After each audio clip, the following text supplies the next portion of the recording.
Conversations with Khai, Episode 3.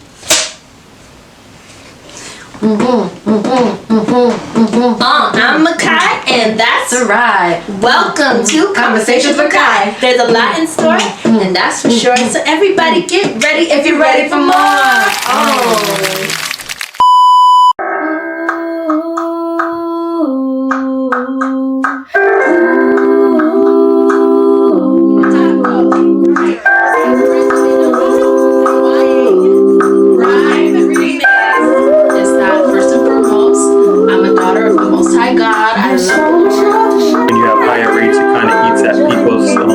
Affordability have these passions, and you can make them your career. Keep going, keep pushing, and that we encourage each other. The main difference is just a different market.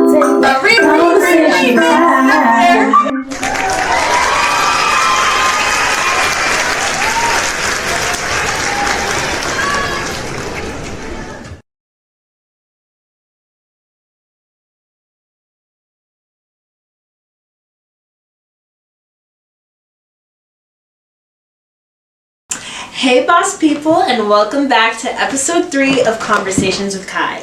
Today I'm here with my dear friend Sarai Rivera. So girl, let them know who you are and what you do. Hi everyone, I'm so excited to be here with Conversations with Khai, the one and only. My name is Sarai Rivera, and just to say a few things about myself, I am 26 years old, I am Puerto Rican, and I am from the Bronx, New York. The Bronx! The Bronx, New York! Currently working as a music educator. Awesome. Alright girl, so if you've watched episode 1 and 2, we gotta start with the game. Okay, let's do our it. icebreaker game. So today we're gonna be playing Rhyme Remix. If you never heard of it, it's because we just made the name up now. And that's okay. But there's probably a game like this out there. Yeah. Anyway, so Sarai's gonna explain how the game goes. Okay, so basically I'm gonna take this one. Okay, you're gonna take that one. Yep. And in here we have some rhymes that you might know from childhood. Basically, I put my hand in, I take out a rhyme, and Khai gets to decide what genre she wants me to do. Mm-hmm. Easy on me, okay? Alright, and then the same thing happens to Khai. She goes in there, she picks a rhyme out, and I get to choose. I'm not gonna go so easy on her though, okay? Wait, what? Okay, so we are going to start. Are you ready? I'm ready, girl. Okay. But you're starting first. Okay, okay, we got this. Alright. Okay. So I have here, Mary had a little lamb. I'm very curious to see what genre you're gonna give me. I'm feeling some R&B. Okay. Can you get a beat going? Okay. There we go, there we go. Okay, I'm gonna try it. Give you a little something. Mary had a little lamb. Mary had a little lamb whose fleece was white as snow. Whose fleece was white as snow. You know something. Not too much. I hope that was R&B for you. And if it wasn't, pretend like it was, okay?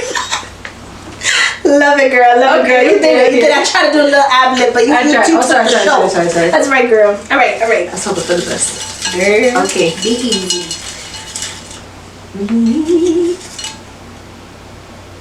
Oh, yes. Oh, yes. Roll your boat. Show the audience. Roll that you're not making it up. Okay.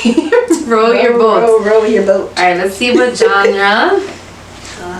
Oh, I got a good one for you. All right. I think you could do opera for this one. For roll your boat. You think you can handle it?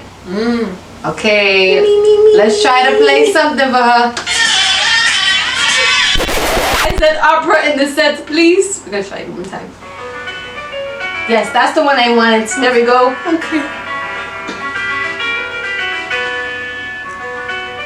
Okay, let's feel it. Conducting 2.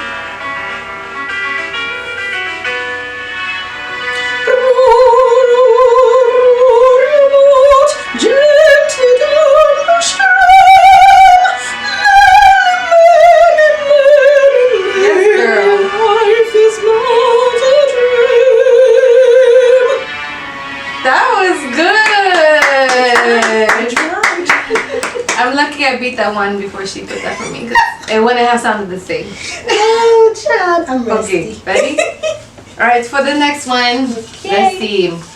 Okay, what do we have here? We have Are You Sleeping? Brother John. Okay, so what genre? What do you have in mind for Are You Sleeping? Rap. Okay, we're gonna do it. We're gonna try. We're gonna try. Try. Okay. All right, let's get a beat going, y'all. Oh. Hey. Hype you up. Hype you up.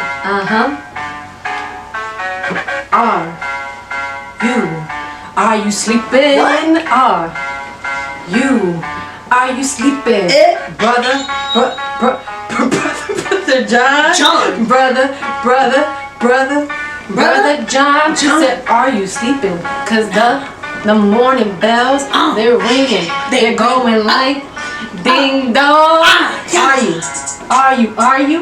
Are you sleeping? 'Cause they going. The morning bells are going ding dong. Hey. Ding dong. Are you sleeping? Are you sleeping? There you Ding go. dong. Ding dong. Hey, good. No more. The people don't want to see me keep going.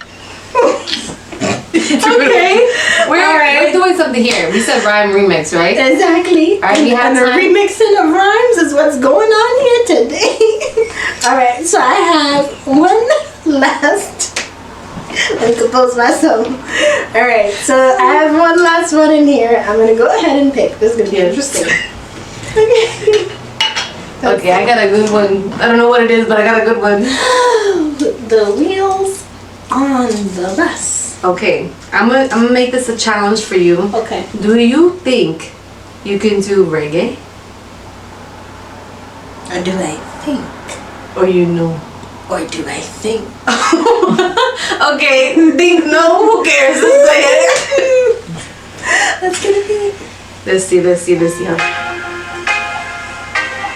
Hey. Let's see. The wheels on the bus. Hey. Upon the wheels on the bus. Then Hey. round and around. Hey. Around and around. Miss around and around. Come on now. Wheels on the bus. Them round and around.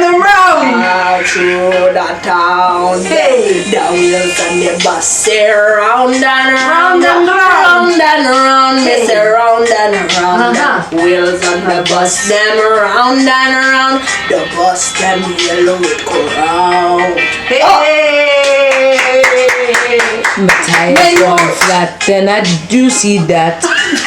You my youth, My camera's you need that. Okay. Hey, The hey, inspiration from the my back. tires went flat. Now do that. This is the remix back there. Bumba. Hey. Booyaka, booyaka. That's my wheels gone flat on the bus. You see that? We got inspired on the set here, people. Give it My up. youth, my youth. Give it up to the Booyaka, booyaka. Just call it. Jerk chicken and plantain and all that. Alright guys, so we're gonna get into some quick getting to know you questions. So these are gonna be some random questions, Sarai, so that people Okay. can get to know you a little bit better. Let's do it. Okay, girl. Okay, so I think this is gonna be the most important question of the whole entire segment. Uh-oh. If you were gonna buy a house, Yes. who would your realtor be? Well, the obvious answer is Khai. Me! Oh my Yes. goodness! Oh my goodness! That's The number right one answer. realtor. Alright, girl. So, are you currently reading anything? And if so, what do you recommend and why? Okay, so the book I'm currently reading is called Soul Care, and it's by Dr. Rob Amir, and he basically goes over 7 different principles on how to take care of your soul. Love it. Okay, so what is your favorite song? I have to ask. You're a music teacher. Okay, by default, I feel like I've been singing this song over and over and over again for various areas. So my favorite song is Teenage Fantasy by Georgia Smith, and I love her. Okay? If you haven't heard the song, Go on YouTube, Apple Music, Spotify, one of those. Check it out. Awesome. So, do you have a side hustle, special talent, skill aside from your career that you want to tell the people about? So I feel like not many people know this. I do sing, but I also play the drums, specifically the drum set. Okay. Awesome. Okay, so here is the one that I ask for almost every episode. What is your definition of a boss person? Oh, that's a good question. A boss person. I'm gonna say the number one thing for me is someone who does not procrastinate. Right? They have a list and they knock the list one by one. That would be like my number one thing. I hear you. Which is a hard thing for many people. Yeah. For many people. Yeah, I think that's definitely an important skill to have. Yes. Because, I know for myself, the more and more you delay things, you delay calls, you delay follow-ups, you delay all that. Yes. And the list just keeps growing after that too. Okay, so tell us a little bit about young Sarai. What did you aspire to be when you grew up? So when I was younger, I remember at the age of 16 years old, I specifically remember saying that I wanted to become a music teacher. And the reason that I said that is because when I was younger, I used to start singing. My singing career, or my singing journey rather, started in church, where they would have me come up and sing some songs in the church. Awesome. Yeah. So, speaking of church, how has your culture, faith, and upbringing molded you into the person that you are today? So I feel like it's a good question. In terms of the culture of the faith, I feel like it's helped me with my morals, with how I want to be as a person.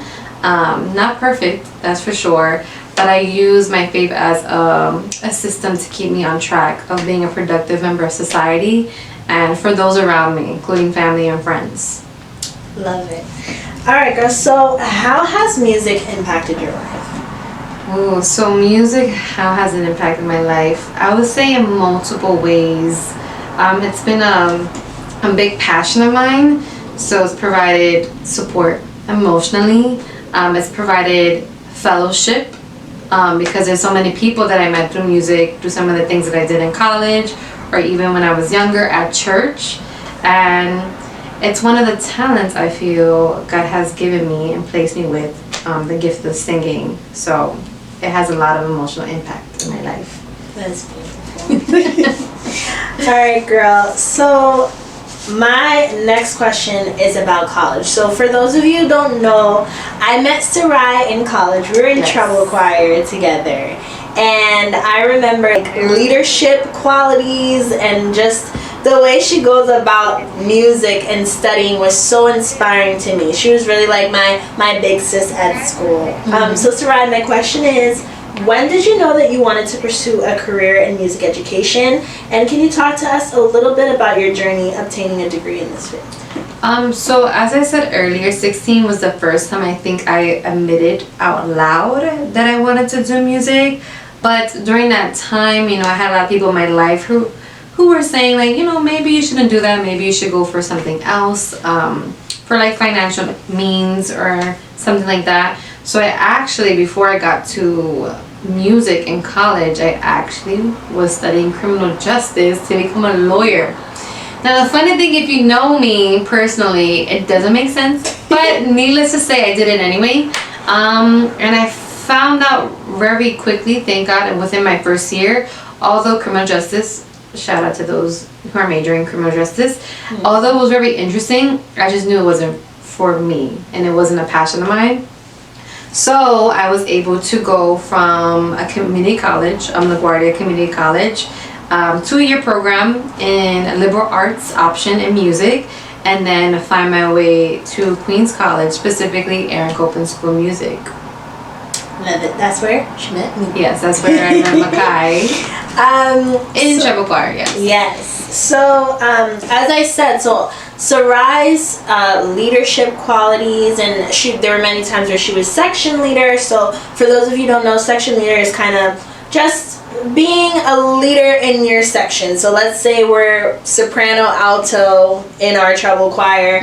She's like the alto section leader, so she's doing like warm-ups with everyone, making sure that everyone knows their music, things like that.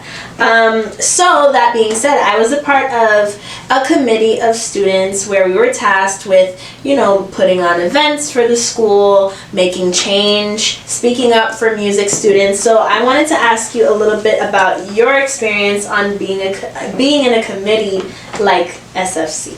Okay, so for those who do not know, SFC is Student Faculty Committee, which we were both a part of. And she actually was the one who kind of drew me in and suggested me to work with the committee. I will say, working with a committee, you have a group of people, and you have various ideas, opinions, thoughts, and you guys come together to promote a better culture within the school from the student perspective. So one event that we were able to do, which was one of my favorites, was open mic. Okay, not only was it student faculty, but we also had outside people as well come to join us, like Makai's mom, Makai's best friends, Isabella and Amy, and as well as some of the teachers and professors, and even students far beyond student faculty too. And the open mic was basically a chance for all the students to get together and do something that they'd never done before. So within our school, ACSM, it's primarily classical music, I would say, for bachelors. And then you have some jazz options for masters in particular.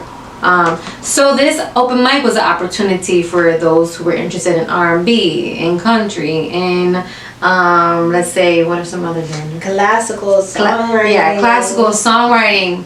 We did have some people who performed their own music, which was pretty fun too. So things that the curriculum didn't allow them to do, they had this opportunity to branch out a little bit. And it was a nice opportunity for instrumentalists and the vocalists to come together a little bit more, since we have two separate tracks. Definitely.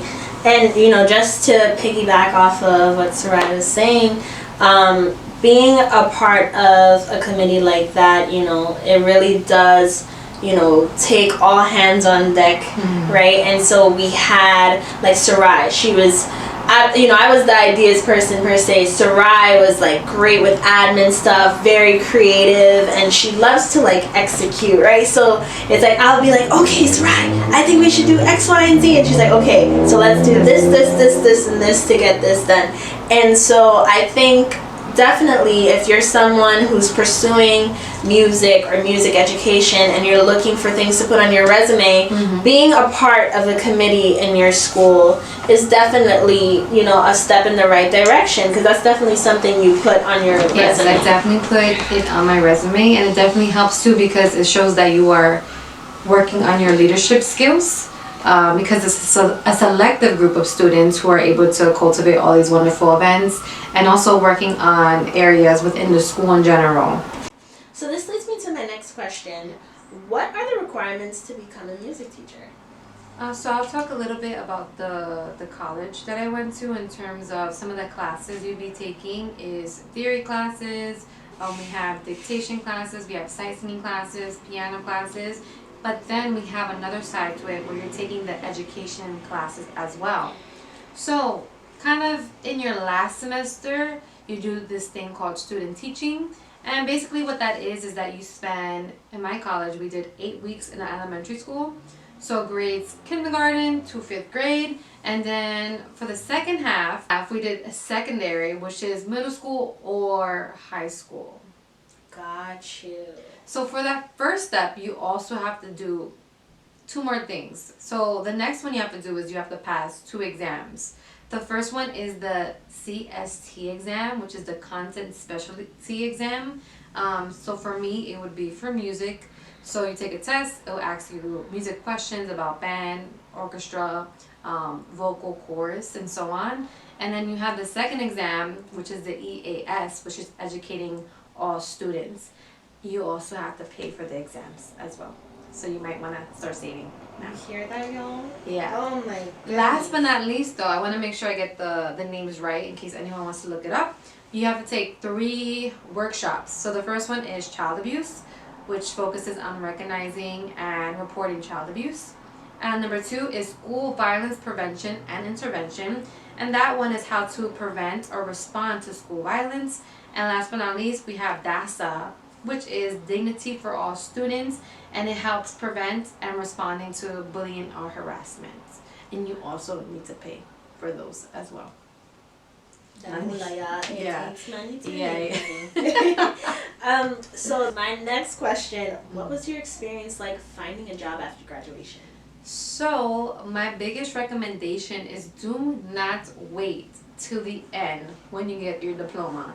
If you could start earlier with gaining connections or interviewing with schools, do that. I remember in my student teaching, I had the chance to interview with schools earlier before I even walked on the stage, where I was able to interview with elementary, middle schools, and so on. And by the grace of God, I was able to find a placement at a middle school for music education. Okay, so let's do a deep dive into your career. So you mentioned that you work with middle school. Yes. So can you tell the folks what age group or what grades do you work with and what you love most about teaching that specific? So I teach middle school, as mentioned earlier. I would say the age group maybe like 10 to 14, dealing with grades 6, 7, and 8. And I like teaching that specific grouping or age group because they're very impressionable and they're still growing and building those personal connections. And I don't know, when it comes to teaching, I'm a big person when it comes to personal connections. And I could do that with the little ones, but you can start to see that in middle school. They are starting to mature, are starting to learn more about the world. And I don't know, but the funny thing is, a lot of teachers are like, middle school, like, don't do middle school, like, it's crazy in there. And I'm like, no, give them to me. I don't know, something about them. Even in my student teaching, when I taught middle school, I was like, I don't know, I really like middle school. So, kind of stuck with them. So how important is scheduling, time management, and organization as a teacher? Okay, so that is very, very important. Now I know we have some type A teachers, we have some type B, C, D, E, I don't know, so many, right? You type S, you Sarai. Yes, whatever that is, whatever that looks like. It might be a combination of all, but I will say you need to have a good idea what your schedule looks like. You want to know what classes you have, what grades, and be prepared. Not only in lesson planning, but when it comes to emails, when it comes to report cards, when it comes to IEP documents, there's so many things that you have that if you don't have an organization or list going on, it can get very overwhelming. I can only imagine, girl. Yes, it's a lot. Because in real estate, it's like cold calling, follow up. You gotta call the parents, alright, for good news and maybe some, news, bad news. But it's a lot. It's a lot. And you have some professional development as well that you have to do outside of your classes. Wow, girl. So, what has your experience been like in your first year of teaching? Because Sarai has recently accomplished her first year of teaching. Let's go. She's on to year 2. So, what emotions are you feeling about that? So I am very blessed that I was able to do my first year of teaching. I had no expectations because I had nothing to compare it to, right? Student teaching, yes, but it was still such a condensed time that there's nothing that can prepare you for the real thing. Like, you're the teacher, Ms.Rivera is in front of the classroom. There's no other teacher that you can hide behind anymore. And I did get lucky because in my school, I work with another teacher, another course teacher, who was very informative and helping me seek all the opportunities, helping me with all the school operations. And I know not everyone has the luxury or privilege working with someone who's so knowledgeable. So I do take into account how wonderful that was for me and learning someone not only who knows the school, but also in my subject as well, of course. Wow. So I guess my next question is, what do you look forward to most when you walk into the classroom? I will say the thing that I look forward to most is building those personal connections, right? Because sometimes you can't get into the educational part if you haven't built the relationship. If not, the relationship is what gets them reeled in next for the lesson at hand. So getting to know my students, not only in a classroom setting, but getting to know about them, things they do at home, things they do with their friends and stuff like that. It lets them know that you see them as a person, right? It's not a job where I'm just getting a check. I generally care about them, their emotional well-being as well. And the kids notice. Don't think they don't. Yeah. They notice. They're very intuitive. Yes. They know when you care and when you don't care. When you're just up there just to be up there. So speaking of your students, what is one important lesson that your students have taught you? What is one important lesson of my students? I would say grace.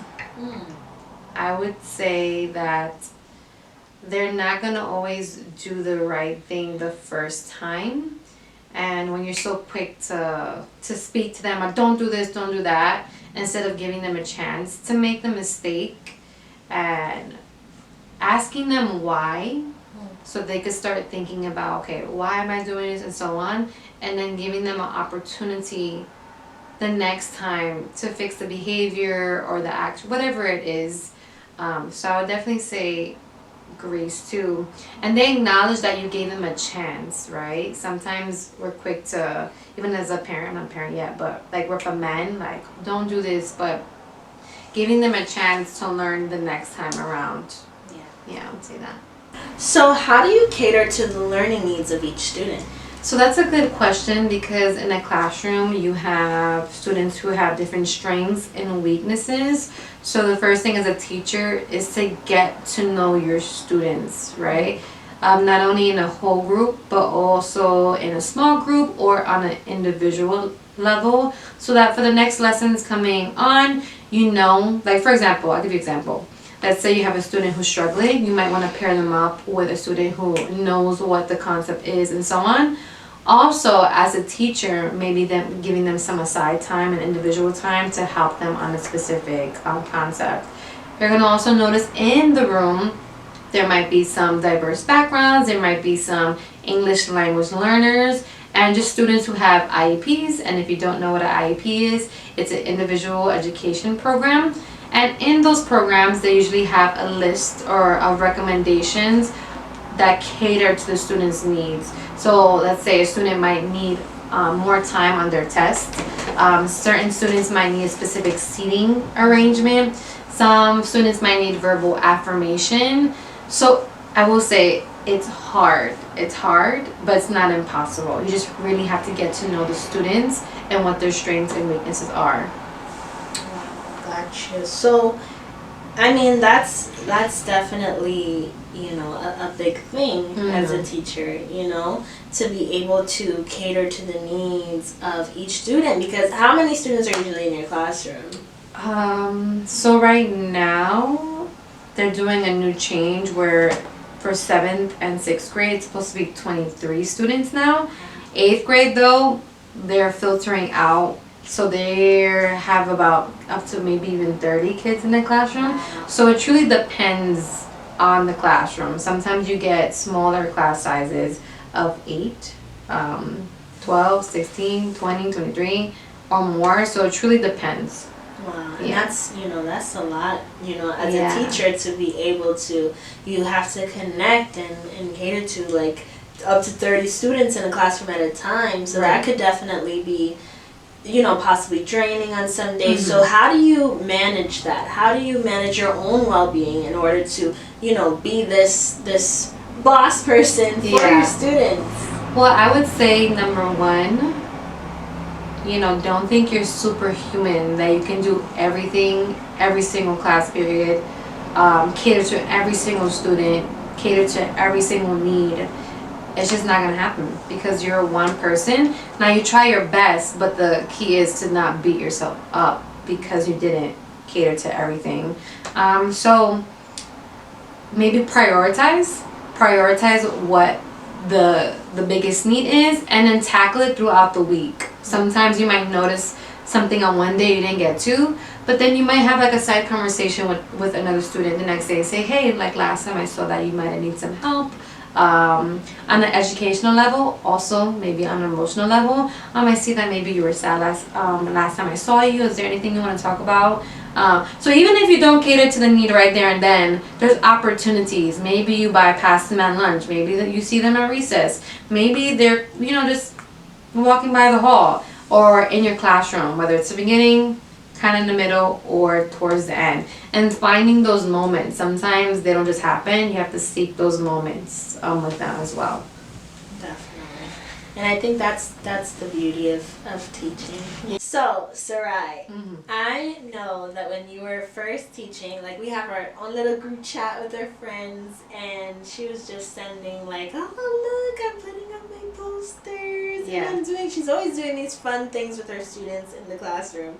So my question to you is, how does the environment that you create in the classroom impact your students?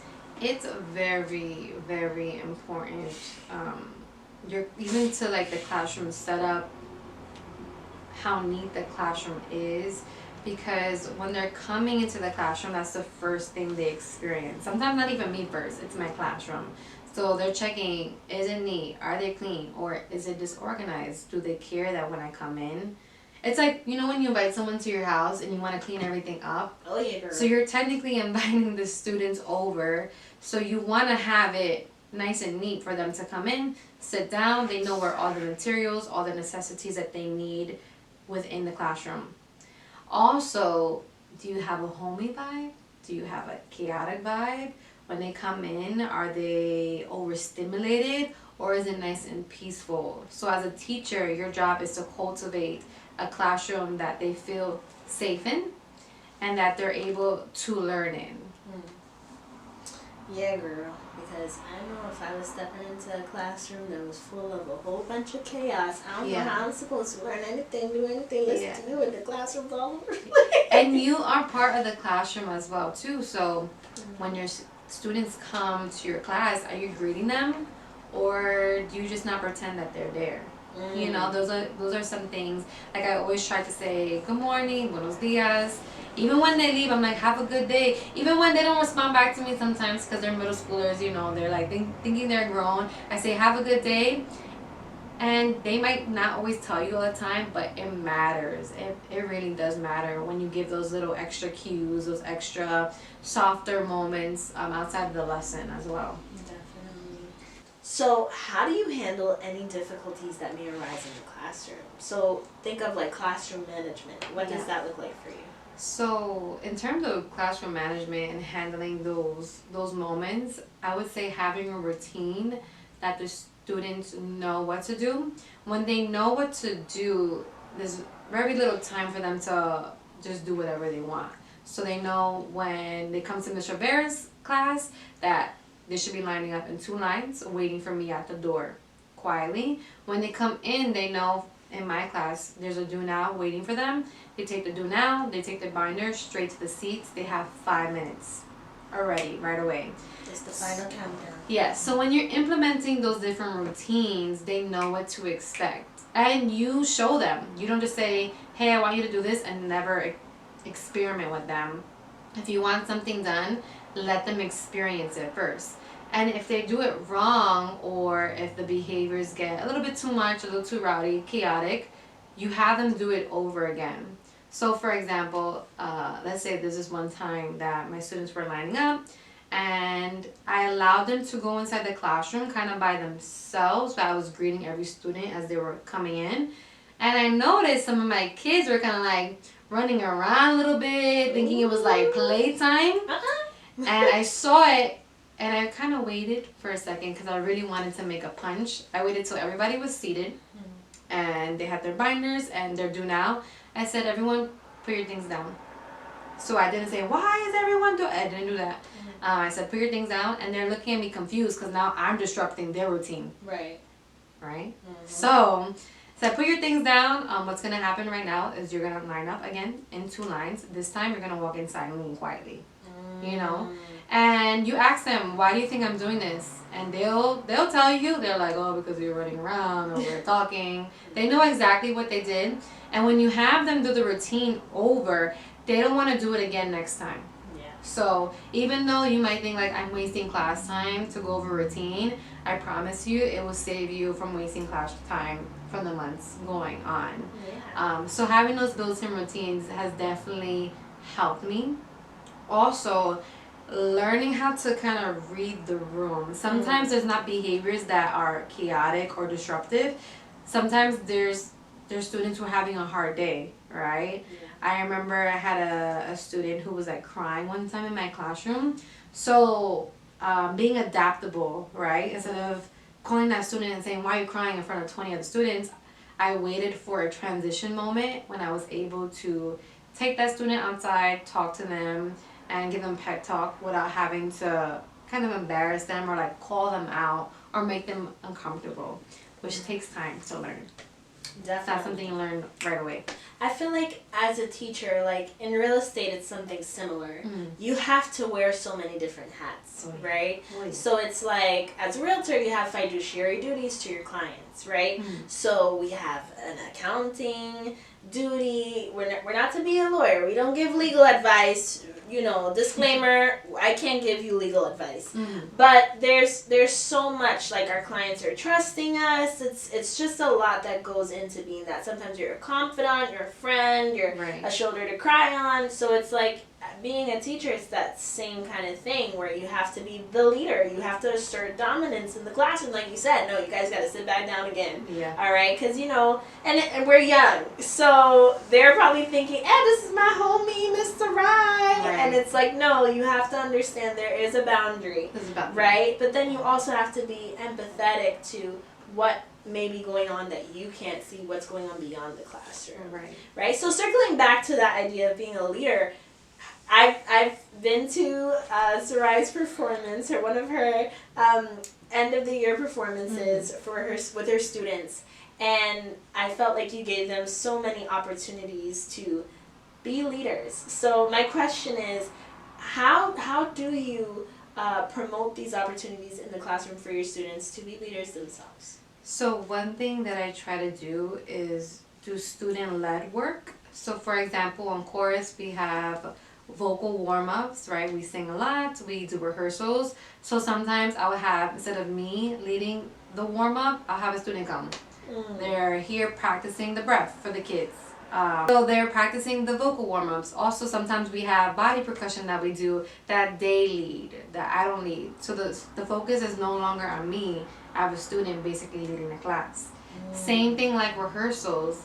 When we're going over songs and pieces, they tell me, okay, we have to do this song because our concert is coming up. We need to prioritize that. Or we need to go over Ms.Rivera, we need to go over page 2 because we messed up on this section. And so instead of me telling them, kind of nitpicking on what to do, they're telling me and kind of like running the class. And also last year's concert performance that we did, we also had some student conductors alongside me, so always giving them that option to lead not only in the classroom but also within the outside opportunities we have as well. Definitely. So walk us through performance day. How do you, because I know as a performer myself, there's that big thing of performance anxiety, right? So I know as a teacher, and then you got 30 other kids, how do you combat performance anxiety? So one thing that helps is the practice beforehand. You kind of tell the kids that you perform how you practice. So in rehearsals, they have to know their music well. We also have dress rehearsals where we line them up specifically on the stage, that the kids have to remember their placements. So the more that the routine is set when it comes to performance day, yeah, you may have like those little feelings of like, oh, I'm scared, like there's people gonna be watching me, but you're so set on how you practice that it doesn't take over the whole performance. But it is nerve-wracking, right? Because you want your students to do well. So as a teacher, I have to save face too, right? If they see that Ms.Rivera is nervous, oh my gosh, she thinks the worst thing's gonna happen, the students are gonna mimic my behavior or the energy that I'm exuding. So I try to, okay guys, like we're ready to perform, make sure you're smiling, make sure you're ready, and then just cheering them on and say, most important thing is here is to have fun. Definitely. You know, that's truly the most important thing. That is the most important thing. You're having fun. Yes. Because when it's crowds of people, parents, cousins, sister, brother, friends, you know, just think about having fun. Mm-hmm. And it gets easier too once our 6th graders turn to 7th grade. They know the expectation, they know what it is to perform too, so now they have experience under their belt. It's a little hard for the 6th graders, but they got it. Y'all got it. You got Yes. it. So, funny enough, a lot of what you've been saying, especially about performance anxiety and things of that nature, just setting goals and standards in the classroom, reminds me of this book my grandpa gave to me. Thanks, Grandpa. But it's called Progress Over Perfection, right? So there's a lot of times where a lot of us feel like, hey, like, this needs to be perfect or I'm not going to start. Like, Right. I know for me with this podcast, I did like 2 episodes. And by the time episode 3 came out, one thing went wrong. I was like, oh, no, I can't do this anymore. You gotta scratch the whole thing. You gotta scratch the whole have to do thing. But, you know, it's funny because there's a part in here that says, failure isn't final. Hearing no can help you learn and grow. And that reminds me of, you know, what you were talking about with your students as far as, you know, just pushing them towards success, but Right. also showing them that failure isn't final. So if you guys want to read this book, it's by Emma Norris, Progress Over Perfection. So I just wanted to mention. Funny enough, I actually have a poster of this exact Progress Over Perfection in both English and Spanish. Oh, wow. So to my teachers out there, music educators out there, please make sure you're letting them know that you're not expecting a final project. You're just expecting them to give it a try, make mistakes, but then over time, those mistakes turn into progress, right? So encouraging them that they don't have to be these perfect little human beings, that we're just there to help them out and for them to try their best. Yeah. So I wanted to ask you, what is the biggest misconception about being a music educator? So I feel like a lot of people don't find music educators as a legitimate career. I think there's a lot of people that actually look down on it because they're expecting the lawyers, they're expecting the doctors, the nurses. But I feel like I'm a testament of, no, you can have these passions and you can make them your career. You just gotta find the right people, the right opportunities, and the right places to help you navigate to that career of your choice. So for example, I was able to become a music teacher, right? And I'm getting paid just as the other teachers, like the ELA teachers, the science teachers, social studies. So that means all those people who don't think you can become a music teacher, they're lying. They're lying. It is possible, okay? It is possible. Definitely. And I wanted to ask, what are your thoughts on financial freedom and financial literacy in today's world? What does that look like for you? So I definitely think financial freedom is the ability to not exchange time for money. I will say when it comes to teaching, it's kind of hard because there's a lot of time being spent in the classroom. There's a lot of time being spent with the kids. And I guess as of my journey now, not that it has to be forever this way, I'm willing to make that time for the students, you know. So would you say that this is your passion and that this career pursuit is more about passion than it really is for the dollar? Yes, it definitely is about passion. I know there's some other careers that, you know, they start really high in their salary, and that's cool and all. I just know in certain careers, like for example, I did criminal justice for a year for a lawyer. And you're probably like, lawyer, music teacher, doesn't make sense. And that's okay, it doesn't have to make sense, because it didn't make sense for me either. But for example, if I went through that process of trying to become a lawyer, it just didn't feel authentic. It didn't make me happy. So sometimes, you know, you might not be making the highest of the highest, like maybe a doctor, someone in finances might make. And it truly comes down to passion. And sometimes being happy with what you do, to me, that's an expensive thing that some other people are not able to do. Yeah. Well, thank you for debunking that for us, girl. So, Sarai, how does what you do impact young minds in the world?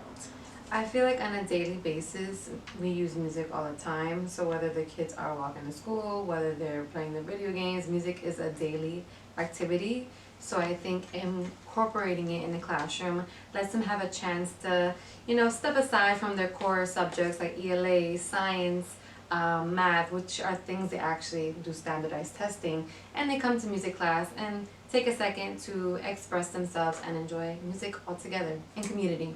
That's beautiful. And I think that, people don't realize or understand the power of music. Yeah. Like, music has such power that could transcend this realm, So that is such an honor, really, to be able to lead the next generation into, music. And I feel like it's such a powerful tool, and whoever's teaching this to the up-and-coming children of this generation, they have to take that with such responsibility. Right. And you're also, not only are they experiencing the emotions when they're singing or the types of music or genres that we sing, but it's how do we translate that also to the audience for them to feel something as well.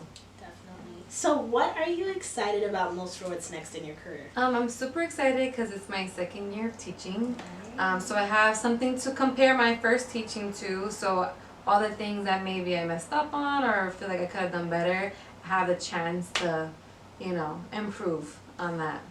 Definitely. We're always looking to improve, y'all. So my last question, Sarai, is what advice would you give someone who wanted to pursue a career in your field? I would say don't give up. Music, the skill of music, whether it be piano skills, theory, dictation, sight singing, voice, instruments, it's a very hard but rewarding. It's skills that are built over time, not in a day.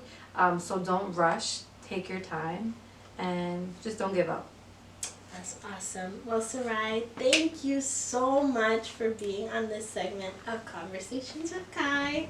I feel like we have learned a lot from you and your wise words.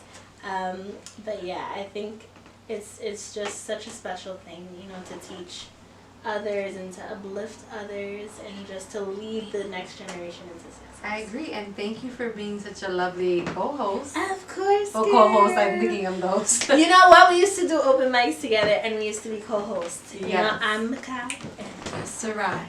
But what's more important than this whole show is that I heard there's a birthday specifically for Makai, and let's I wanna say happy birthday to you. I wanna say happy birthday to you. So close your eyes and make a wish. Think about it and blow out that candle. Close your eyes and make a wish. Think about it and blow out your candles. Hi, it's your birthday, and I let you know.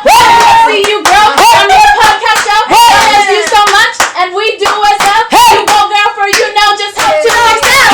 Happy birthday to you. I wanna say happy birthday to you.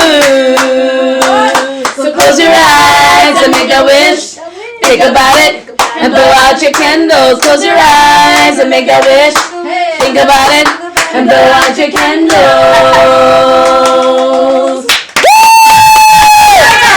Do it again.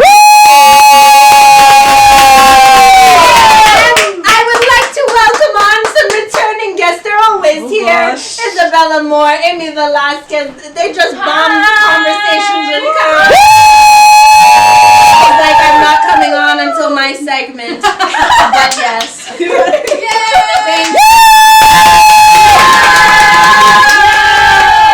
But wait, since you guys are here, we've got something special for you for the end of this episode. So stay tuned.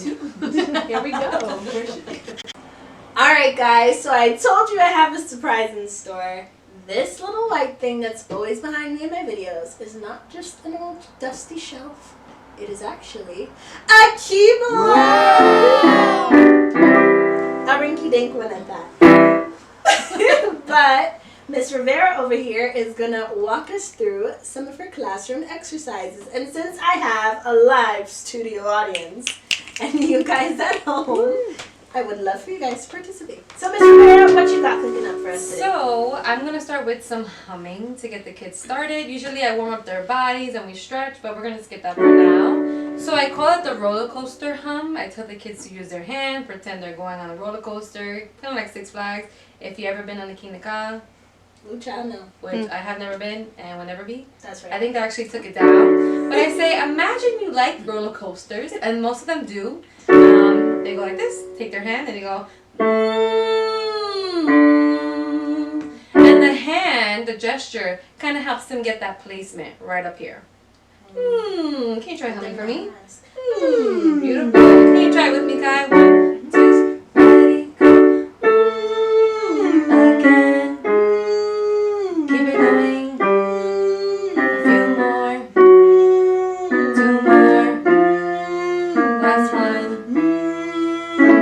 Beautiful. Now I'm gonna move into some vowels, okay? But we're gonna do it out of order. You're gonna take your hand like this. You're gonna go me, Me, me, me, ma, ma, mo, mo, moo. ooh. This is usually the exercise I take with them with the vowels. It goes me, me, ma, mo, moo. And usually they do the hands as well to help them with placement as well, okay? 1, 2, ready, go. Me, me, ma, mo, moo. Keep it going. Me, me, ma, mo, moo. And again. Me, me, ma, mo, moo. Beautiful. And sometimes I tell them I want it short. Me, me, ma, mo, moo. Ready, go. Me, me, ma, mo, moo. Even shorter. Me, me, ma, mo, moo. Beautiful. And last but not least, we're going to try a tongue twister that I teach the students. But we're going to warm up. I'm going to be saying some random words, but trust me, it'll make sense in a second. All right, class, y'all better be paying attention. Okay. So it goes like this. When I say yes, you say no. Yes. No. Yes. No. When I say no, you say yes. No. Yes. No. Yes. When I say pizza, you say taco. Pizza. Taco. Pizza. Taco. When I say taco, you say pizza. Taco. Pizza. Taco. Pizza. When I say pepperoni, you say enchilada. Pepperoni. Enchilada. Pepperoni. Enchilada. When I say enchilada, you say pepperoni. Enchilada. Pepperoni. Enchilada. Pepperoni. And then I say kids. We're gonna go really slow. Okay? I go first. Yes. No. Yes. No. Yeah, you see how tricky it is? Ah. Let's try again. Yes. No. Yes. No. No. Yes. No. Yes. Pizza. Taco. Pizza. Taco. Taco. Pizza. Taco. Pizza. Pepperoni. Enchilada. Okay. When I say yes, you say no. Yes. No. Yes. No. When I say no, you say yes. No. Yes. No. Yes. When I say pizza, you say taco. Pizza. Taco. Pizza. Taco. When I say taco, you say pizza. Taco. Pizza. Taco. Pizza. Ooh, I think I even tripped myself up. Basically, the kids are like, what am I saying? But it's a really fun game, and the kids are really engaged because they like silly stuff like this, okay? I'm going to go really slow. Yes. No. Yes. No. No. Yes. No. Yes. Pizza. Taco. Pizza. Taco. Taco. Pizza. Taco. Pizza. Pepperoni. Enchilada. Pepperoni. Enchilada. Enchilada. Pepperoni. Enchilada. Pepperoni. Okay, it looks like they got it, so I'm gonna go faster. Oh. And 1, 2, ready, go. Yes. No. Yes. No. And no. Yes. And no. Yes. The pizza. Taco. Pizza. Taco. Taco. Pizza. Taco. Pizza. Pepperoni. Enchilada. Pepperoni. Enchilada. Enchilada. Pepperoni. Enchilada. Pepperoni. A little faster. Here we go. Yes. No. Yes. No. No. Yes. No. Yes. Pizza. Taco. Pizza. Taco. Taco. Pizza. Taco. Pizza. Pepperoni. Enchilada. Enchilada. Pepperoni. Taco. Pizza.